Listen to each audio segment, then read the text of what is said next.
Hi everybody, Matt here from Matt Likes Comics, and this is my response to Allan's Top 10 Weekly Challenge, Top 10 Bad Guy Covers that are not Doctor Doom. Well, that's not bad because I maybe only have one or two Doctor Doom covers anyway, and they're all Fantastic Four where they would be the dominant images.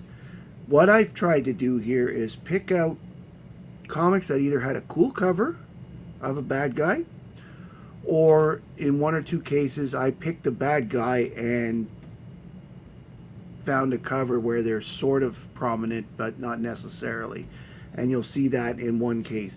What I tried to do was tried to vary the villains. I tried to use, not to use, because I could do just top 10 Joker covers, I could do top 10 Luthor covers, all in a heartbeat, but I've spread it out. I even have a couple of Marvel books.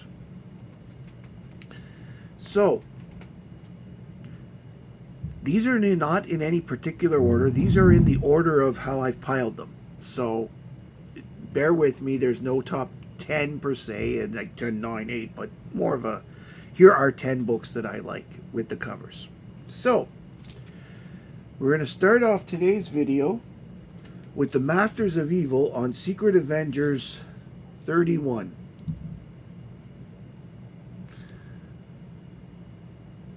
When I first saw this cover, I thought that the guy in the middle had Medusa-like snakes, but it looks like it's just a bone of some sort with a bunch of tails and all that stuff. It's weird.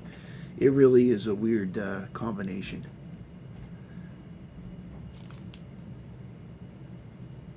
They look like thorns. They look like big thorns, don't they?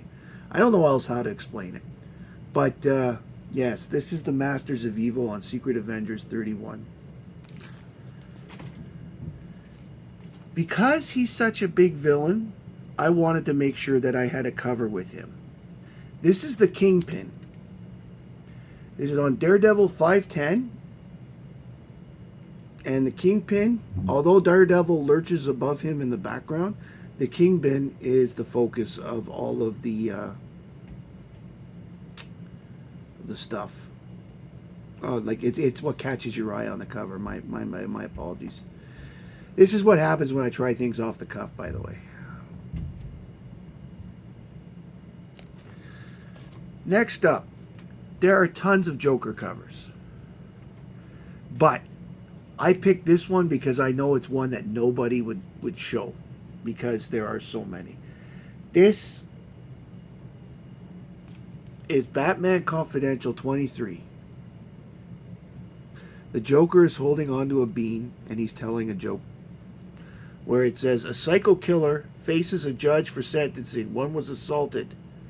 Peanut. I'm guessing he has a peanut allergy. But it's the face. This is a fantastic cover, and probably one of the better Joker covers that I have. I mean, there are so many Joker covers. I don't think any villain has been on a cover more than the Joker. If I was to look that up, I'm probably right. At least on North American comics. I don't know what's happened over in England where they have weeklies, but yeah, that's pretty cool. The next couple are also Batman villains, but this is one of Comic Tom's exclusives. This is a copy of Batman 121 reprint with a really cool looking Mr. Freeze cover. And I picked this because this is probably the best Mr. Freeze cover I have.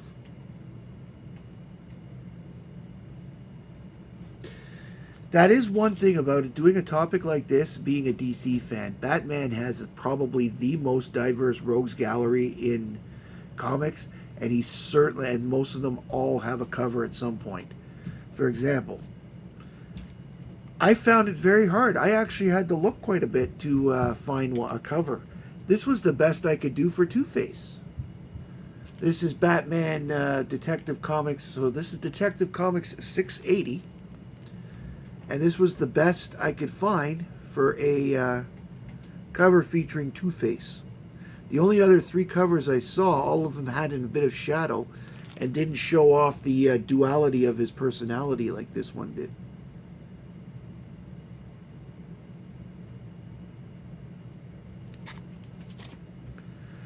The next one I'm going to show is one I recently got.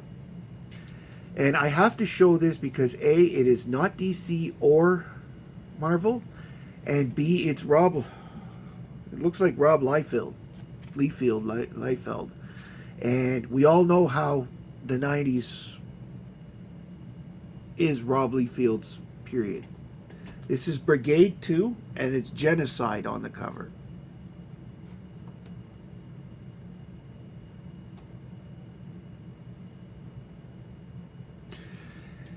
He has done so big. Everybody that Rob draws is so muscly and so everything is pretty cool.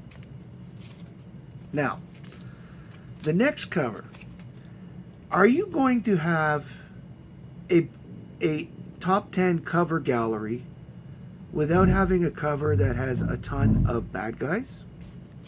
Forever Evil 1. Just about every villain in the DC universe is here. And to give you an idea of what I'm talking about with Batman, probably a good 40% of the characters in the book are Batman villains. But the ones on the cover, they managed to get all the major ones like Black Manta from all of the characters. Cheetah, Catwoman, apparently she's a villain in this case. Black Adam, Lex Luthor, Harley Quinn, Captain Cold, all that kind of stuff. They Sinestro. Excuse me.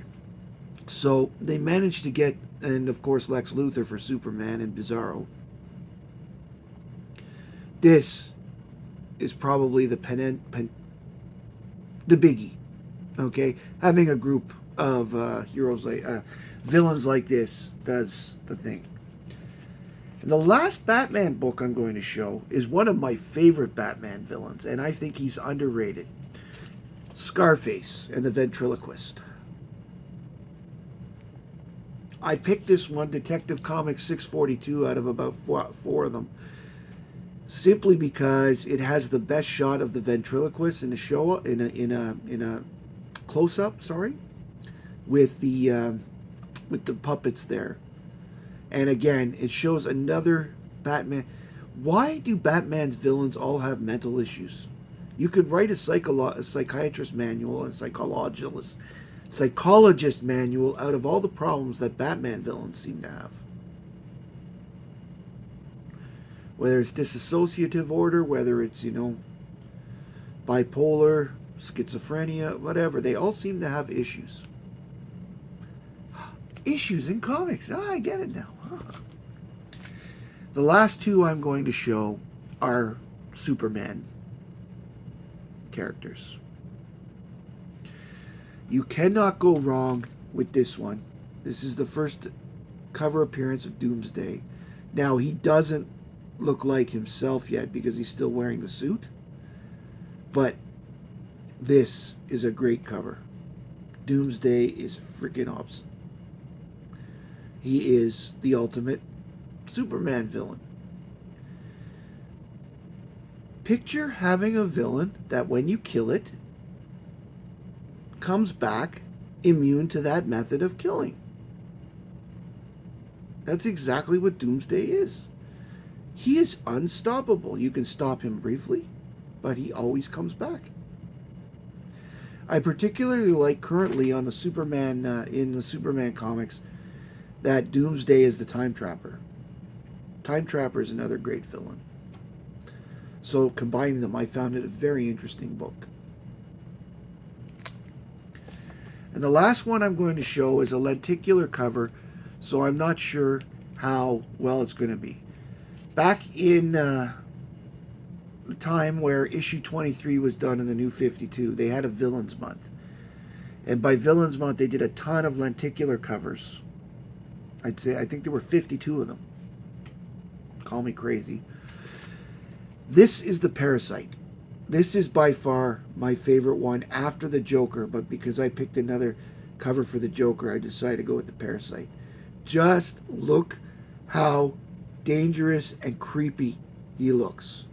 The Parasite is one of my favorite villains. Period. So I am very happy to use this in this challenge.